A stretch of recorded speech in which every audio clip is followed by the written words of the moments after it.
আর এবার দত্তপুকুরের ছবি রাখবো, যেখানে এসআইআর শুনানি কেন্দ্রে হয়রানির অভিযোগে উত্তেজনা পরিস্থিতি তৈরি হয়। দীঘার মোড় এলাকার ছবি দেখতে পাচ্ছেন, রাস্তায় টায়ার জ্বালিয়ে বিক্ষোভ দেখান স্থানীয়রা।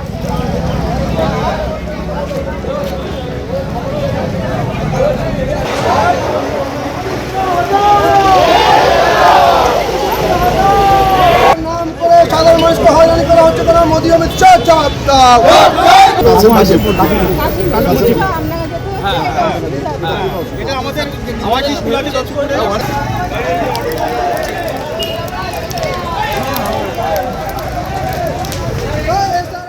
এখন কৌরব পক্ষের সঙ্গে লড়াই, মানবিকতার সঙ্গে দানবিকতার লড়াই।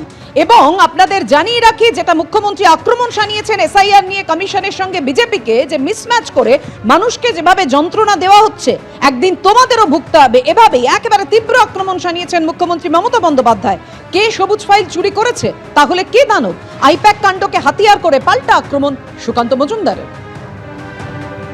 আজকে আমাদের লড়াই করতে হচ্ছে কৌরব পক্ষের সাথে, মানবতাকে লড়াই করতে হচ্ছে অমানবিকতার সাথে।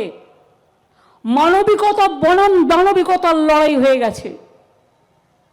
কিসের জন্য মিসম্যাচ আর মিসম্যাপ? তুমি বাংলা জানো না, বড়াই করছো। বাংলা ভাষাকে অসম্মান করে মিসম্যাচ আর মিসম্যাপ করে মানুষকে যন্ত্রণায় ফেলছো।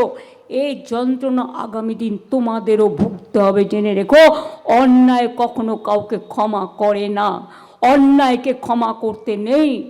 আজকে ভাবছো ক্ষমতায় আছো, কাল ক্ষমতায় থাকবে না, সেদিন জেনে রেখো মানুষ কিন্তু পেছু ছাড়বে না। যেখানে পালাও, মানুষ কিন্তু বলবে পালাবার পথ নাই, জো মাছে পিছে।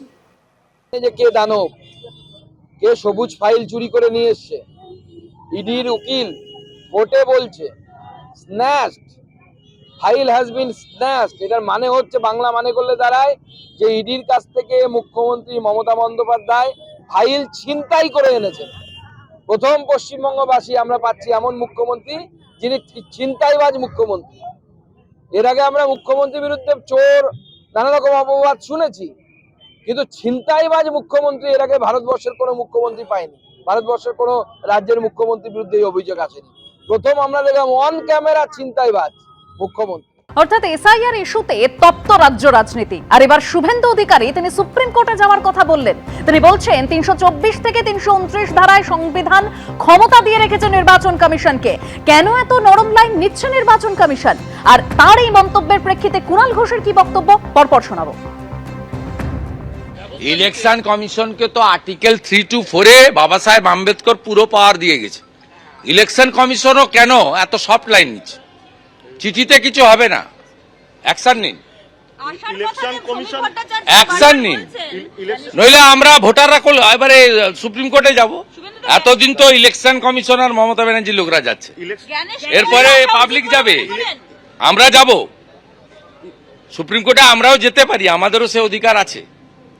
ইলেকশন কমিশন শুধু চিঠি চাপাটি করে কিছু হবে না। আপনাদের বাবা সাহেব আম্বেদকর সংবিধানে আর্টিকেল 3 to 4 থেকে 3 to 9 আপনাদের সব পাওয়ার দিয়ে গেছে, সমস্ত ক্ষমতা দিয়ে গেছে। আপনি চাইলে আর্মি নামাতে পারেন, কাউকে জিজ্ঞেস করার দরকার হবে না। আপনারা সেটা শুধু চিঠিপত্রে সীমাবদ্ধ রেখেছেন। Bengal people wants action, we don't want ভাষণ। আমি শুভেন্দু অধিকারীকে অনুরোধ করব যে আপনি কোর্টে যান, আপনি যা ইচ্ছা করুন, দয়া করে শুভেন্দু অধিকারী যেন এই যে হিয়ারিংয়ে ডাকছে না লজিক্যাল ডিসক্রিপেন্সি বলে, শুভেন্দু অধিকারী এই হিয়ারিংয়ের দিন দুপুরবেলা একটু ওই জনতার সামনে গিয়ে দাঁড়ান।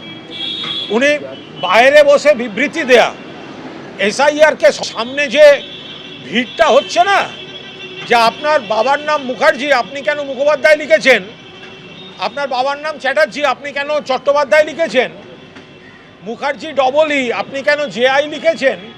আমি শুভেন্দু অধিকারীকে অনুরোধ করব, এই হিয়ারিংয়ের যে ডেট, হিয়ারিং ক্যাম্পের জনতার সঙ্গে আপনি দয়া করে গিয়ে সামনে একবার দাঁড়ান। আপনি যা শুনে আসবেন, তারপর আপনার যা মনে হয় আপনি করবেন। এবিপি আনন্দ, এগিয়ে থাকে, এগিয়ে রাখে।